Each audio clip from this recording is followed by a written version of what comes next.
아기 예수를 영접한 사람들이라는 제목으로 말씀 선포하겠습니다.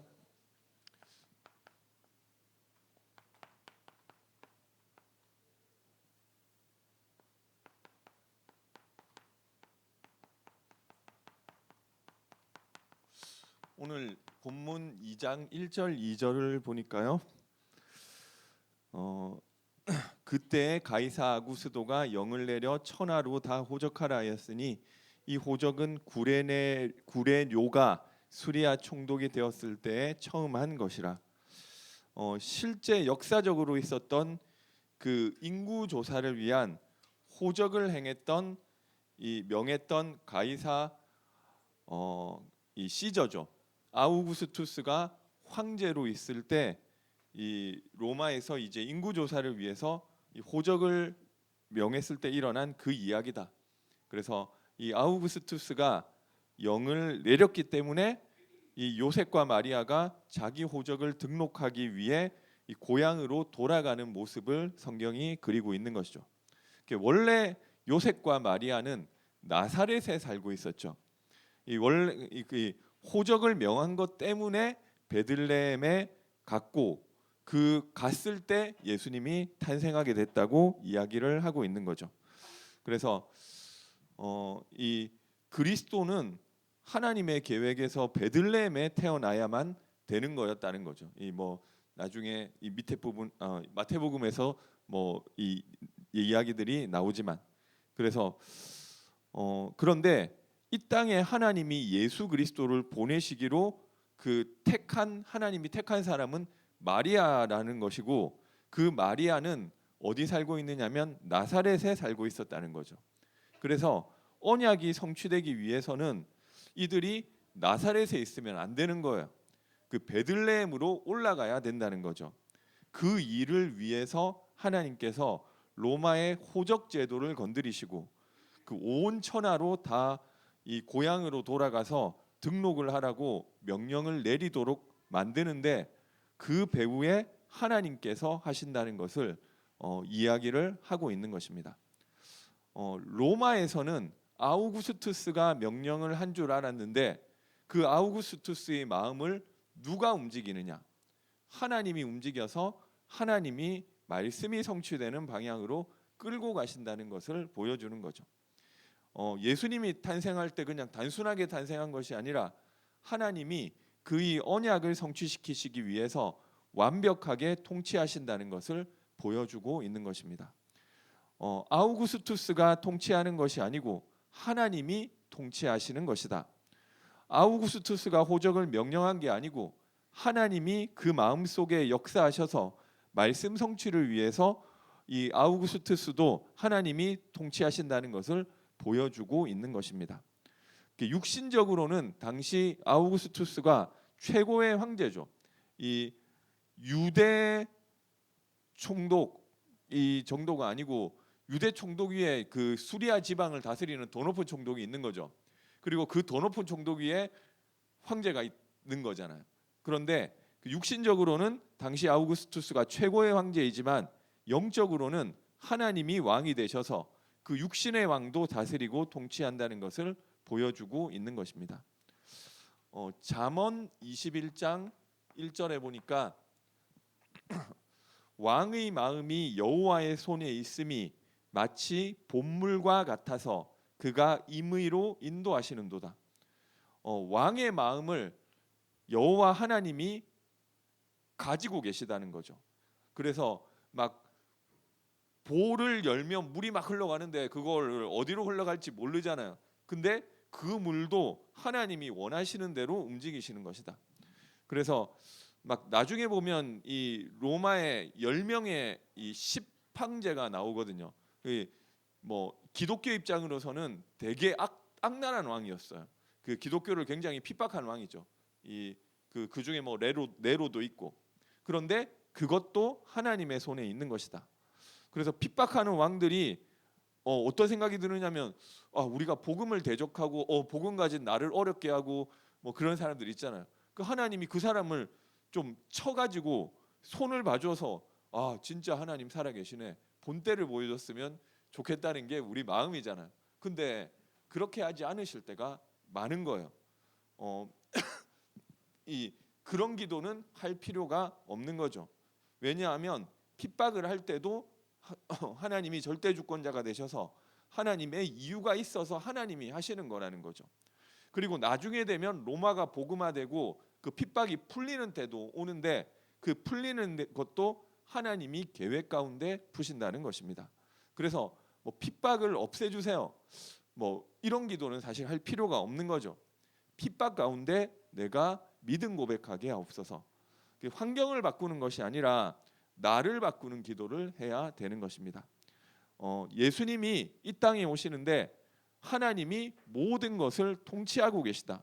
모든 것이 하나님의 절대적인 통치와 주권 아래에서 일어나고 있다는 것을 보여주는 것입니다.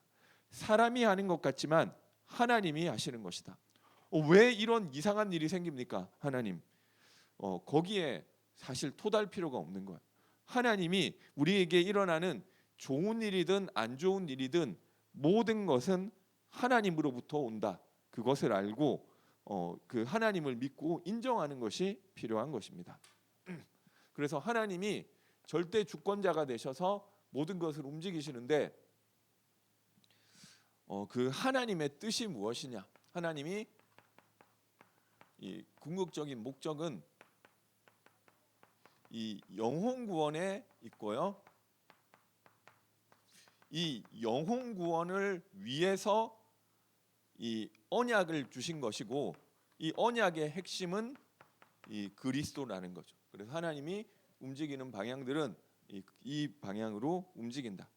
그래서 오늘 본문에 보니까 아기 예수가 오셨는데 영접하지 못한 사람들이 있어요.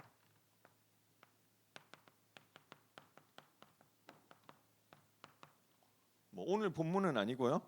마태복음 2장에 보니까 헤롯 왕이 예수님을 영접하지 못했고요. 그리고 예수를 영접한 사람들이 나오는데 오히려 이 동방 박사들,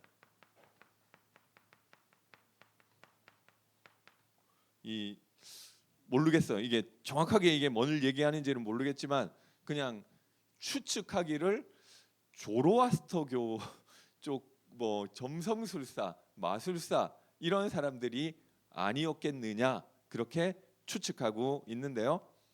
이 사실 뭐 박사가 무슨 박사냐는 거죠. 뭐 천문학 박사냐, 물리학 박사냐 그 박사가 아니라 점치는 사람들, 이 별 보고 점치는 사람, 미신 섬기는 사람들이 별을 보고 이 유대인의 왕을 찾아오는데 이게 아예 내비게이션처럼 이 별을 보고 온다는 게 방향만 보는 거잖아요. 대략적인. 그러니까 그리고 별이라는 게 이 집 위에 머물러 저 하늘에 있던 게 집 위에 머물러 있지는 않잖아요. 그러니까 어떤 대략적인 방향을 보고 왔는데 그런데 왕이니까 당연히 왕궁에 태어날 거 아니냐. 그러니까 헤롯 왕궁으로 찾아간 거죠. 그래서 이 유대인의 왕으로 오신 분이 어디 있느냐고 하니까 헤롯은 자기가 아들 낳은 적이 없는데 뭔가 이 성경에 예언된 그리스도가 오셔서 내 왕자리를 뺏겠구나 이렇게 생각을 한 거죠. 그래서 이 대제사장들과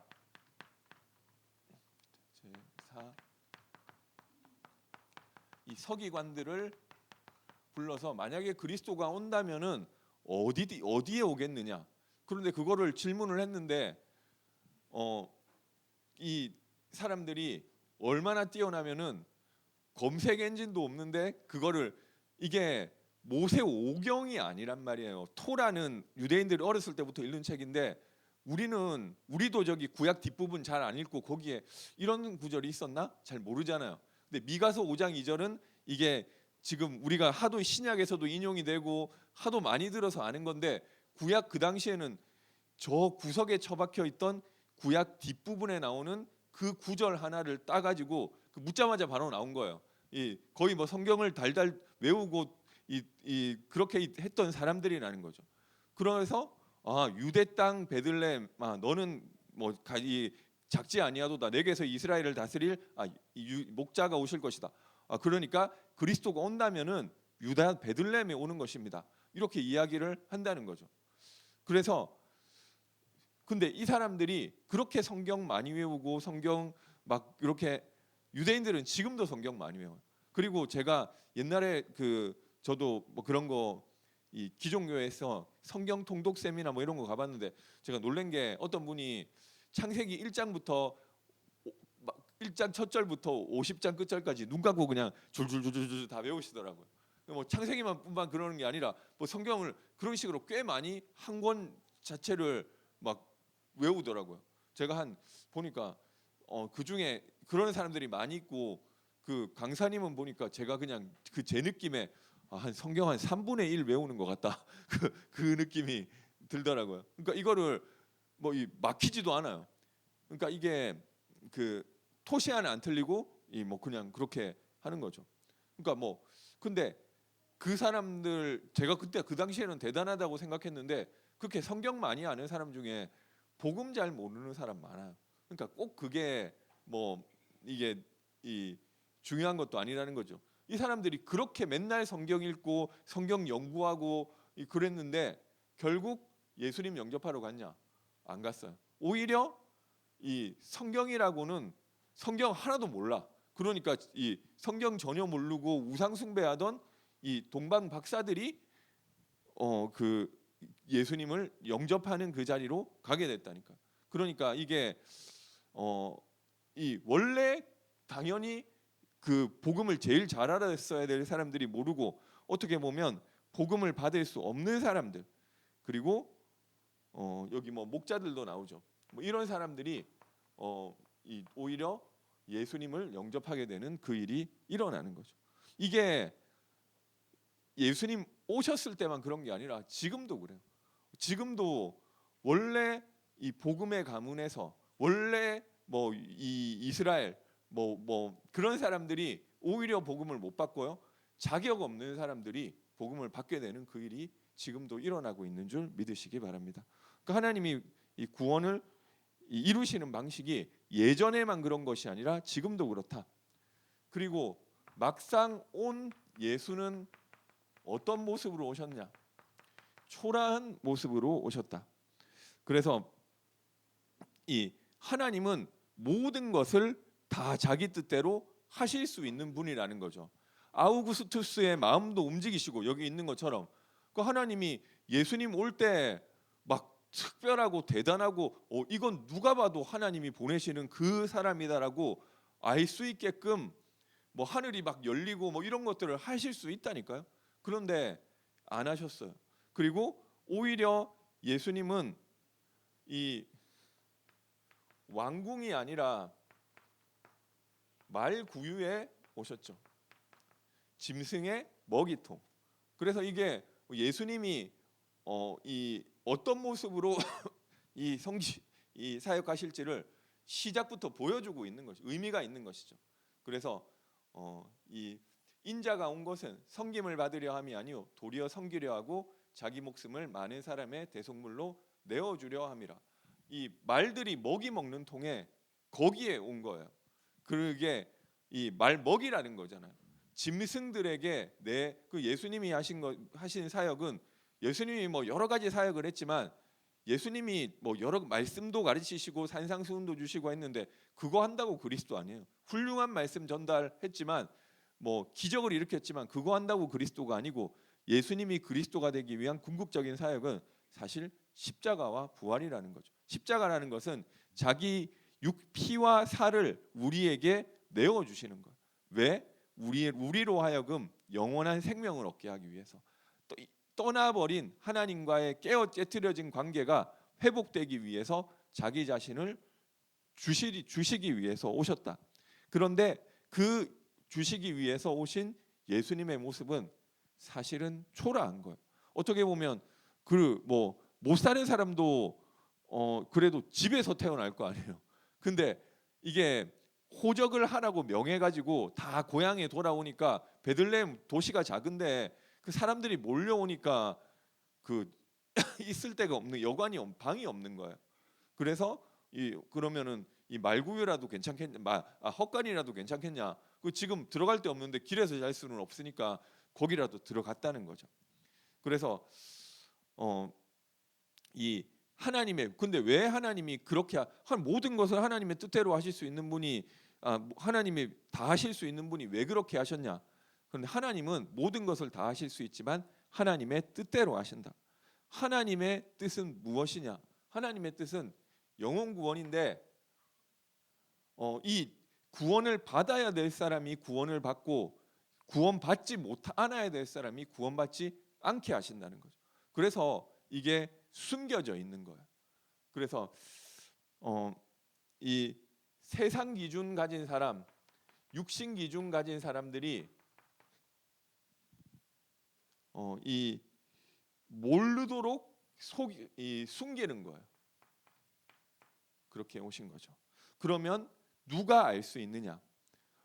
이거 뛰어난 사람들은 그러면 우리가 여기 좀 목자가 뭐 지금도 제가 목자를 뭐 못 봤는데 제가 아프리카 가서 보니까 막 진짜 목동도 있고 막 이 양 막 몰고 다니고 이러더라고요. 제가 딴 데도 뭐 그런지 모르겠는데 뭐 거기서 저는 봤어요. 근데 그게 막 높은 직업, 좋은 직업 그렇게 보이진 않더라고요. 그러면 이게 천한 직업과 뭐 이런 이 우상 숭배하던 뭐 그런 데 있어야 되느냐? 성경 많이 알면 안 되느냐? 그것도 아니라는 거죠. 이걸 반대로 보여주는 것은 기준이 아니라는 것을 보여주는 것이지 꼭 몰라야 된다는 것은 아니죠. 그러면 누가 이 예수님을 영접할 수 있느냐? 오늘 본문에도 나와 있죠. 이 14절에 보니까 지극히 높은 곳에서는 하나님께 영광이요 땅에서는 하나님이 기뻐하신 사람들 중에 평화로다. 다 그리스도는 모든 사람을 구원하러 할 수 있는 분이시지만 이 그리스도를 누구나 예수 믿으면 구원받을 수 있지만 하나님이 기뻐하신 사람만 예수님을 영접한다는 거죠.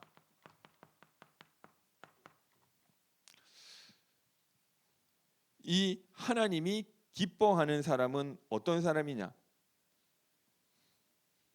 요한복음 1장 13절 14절에 보니까 예수님을 영접하는 자 곧 그 이름을 믿는 자들에게 하나님의 자녀가 되는 권세를 주셨는데 이것은 어디서 난 것이냐면 혈통으로나 육정으로나 사람의 뜻으로 나지 아니하고 오직 하나님의 뜻으로 난 자들이니라. 그렇죠? 하나님이 뜻으로 난 사람만 예수를 그리스도로 영접할 수 있는 거예요. 마태복음 16장 17절에 주는 그리스도시요 살아계신 하나님의 아들이시라고 고백했을 때 예수님께서 똑같은 단어를 사용하시죠. 여기 나온 단어, 이 요한복음 1장에 나온 단어라. 바요나 시모나 내가 복이 있도다. 이를 내게 알게 한 이는 혈육이 아니요 하늘에 계신 내 아버지시니라. 하나님께서 은혜 주신 사람만 알 수 있다는 높은 위치에 있으면 모른다는 것도 아니에요. 성경을 많이 알면 모른다는 것, 그 예수님을 영접할 수 없다는 것도 아니에요. 좀 극단적으로 보여주는 거죠. 그렇게 하더라도 예수를 영접하지 못하는 사람이 있는 것이고 오히려 우상 숭배하고 낮은 위치에 있다 하더라도 하나님이 은혜 주시면 예수를 그리스도로 영접할 수 있는 것이다.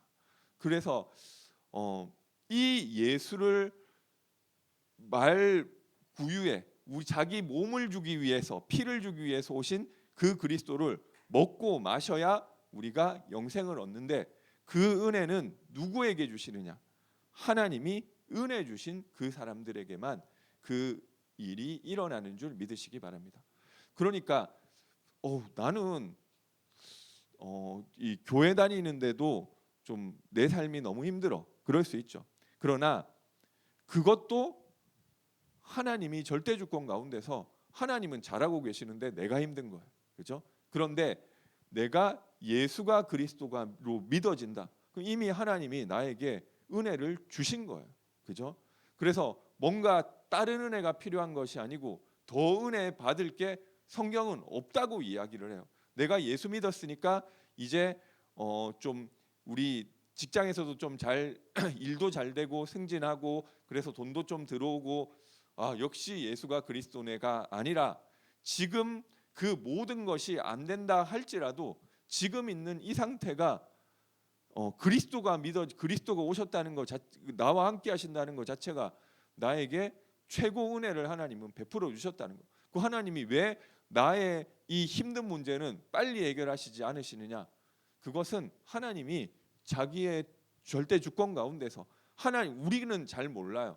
이게 이 문제가 없어져야 내가 진짜 힘을 얻고 세계복음화하고 전도 운동할 텐데 그거는 자기 생각. 이 사람은 이 문제 해결되면 딴 데로 빠질 사람. 이번에 이성균 씨가 뭐 자살을 해가지고 뭐 뉴스가 하도 많이 나와서 제가 잠깐 짬내서 보니까 뭐 이 뉴스 기사가 아니고 사람들 댓글 단 거니까 그 사람 개인 의견이고 뭐 그런 건데 댓글에 무슨 얘기가 있느냐면 뭐 이성균 씨가 옛날에 안 그랬다는 거 자기가 알고 그러는 건지 아니면 그냥 상상으로 그러는지 모르겠는데 그 기생충 해가지고 뜨고 나서부터 뭐 사람이 좀 목에 힘 넣고 다니기 시작했고 그때부터 룸사롱 다니고 그때부터 뭐 이 막 그런 이 막 업소 같은 데 가고 뭐 이래 가지고 이렇게까지 됐다 이렇게 얘기하더라고. 그러니까 어떻게 보면은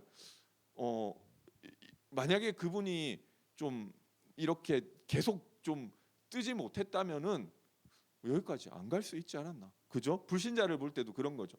그러니까 우리가 나 이 문제만 빨리 해결되면 진짜 힘없고 세계복음화 마음껏 할 텐데 그 자기 생각이라니까. 하나님이 나를 잘 하시는 거야. 그러니까 그렇게 안 하시는 거죠. 그러니까 근데 만약에 응답이 오니까 이거 뭐 잘못되고 있는 거냐?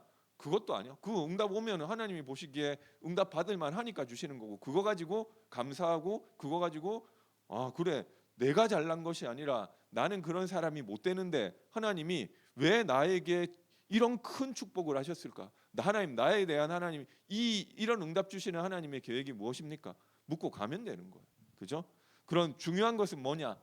내가 예수가 그리스도가 발견된 거예요. 그게 가장 큰 은혜고 하나님 입장에서는 우리에게 더 주실 은혜가 없다는 거예요. 자기 아들을 아끼지 아니하시고 우리 모든 사람을 위하여 은사로 내어 주시니가 어찌 그 아들과 함께 모든 것을 우리에게 은사로 주시지 아니하겠느냐. 하나님이 아들 주셨으니까 나한테 돈도 줄 수 있고 하나님이 아들 주셨으니까 내 건강 문제 해결해 줄 수 있고 하나님이 그리스도 주셨으니까 내 자녀 문제 해결해 줄 수 있고 그런 이야기가 아니고요. 지금 하나님이 아들을 주신 것이 최고의 은혜고 이 모든 것이 나에게 축복으로 주신 것이라는 그것이고 하나님 입장에서 더 이상 줄 은혜가 없다는 거잖아요. 그래서 마지막 결론으로 이 성탄을 맞아 이 감사를 회복하게 되시기 바랍니다. 뭐 우리 성탄절에 이제 막 선물 주고 받잖아요. 애들 어렸을 때는 막 선물 받을 생각이 들잖아요. 근데 그게 그리스도가 사실은 그리스도가 우리의 최고의 선물이 되시는 거죠. 그래서 내가 그리스도가 믿어졌다. 난 근데 이런 문제도 있고 저런 문제도 있고 하나님 나에게 그리스도가 믿어주게 해주셔서 감사합니다. 그리고 내가 지금 이 환경 가운데 하나님의 좋은 계획 있음을 믿고 믿음 고백하게 해주세요. 내가 지금 좀 이런 문제가 문제되지 않는 증인으로 서게 해주세요. 그죠?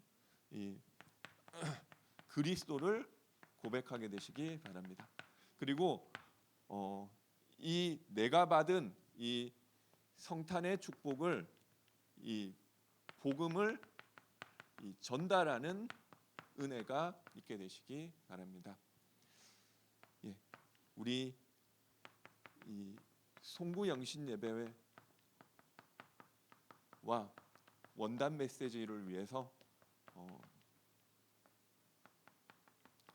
송구 영신 예배는 12월 31일 주일 오후 5시고요. 그래서 부서 예배도 30분씩 다 당겨집니다. 원단 메시지는 1강은 이 31일 7시 2강은 8시 30분, 3강은 그 다음 날 11시입니다. 그래서 말씀 가지고 한 해를 새롭게 감사를 회복하고 말씀 가지고 새롭게 한 해를 시작하게 되시기 바라겠습니다. 네, 기도하고 마치겠습니다. 기도하겠습니다. 사랑의 하나님, 은혜와 사랑을 감사드립니다. 뛰어난 사람, 대단한 사람들이 예수를 영접하지 못했지만 하나님께로 난 자들은 예수가 그리스도이심을 믿어지고 영접할 수 있도록 하신다고 하셨는데, 우리에게 예수님을 그리스도로 알고 영접할 수 있는 구원의 은혜 주심을 감사드립니다. 하나님, 오늘 우리가 이 그리스도로 말미암아 참된 평화를 누리게 하여 주옵소서. 모든 어려운 조건 가운데 그리스도가 함께 하시는 것이 참된 평화임을 알고 그 상황 가운데 믿음 고백하게 하여 주시고, 내가 누리는 평안이 전달될 수 있도록 전도의 문을 열어주시며, 하나님께서 이 새로운 한 해를 준비하는 가운데 말씀으로 시작할 수 있도록 은혜를 내려 주옵소서. 예수 그리스도 이름으로 기도드립니다. 아멘.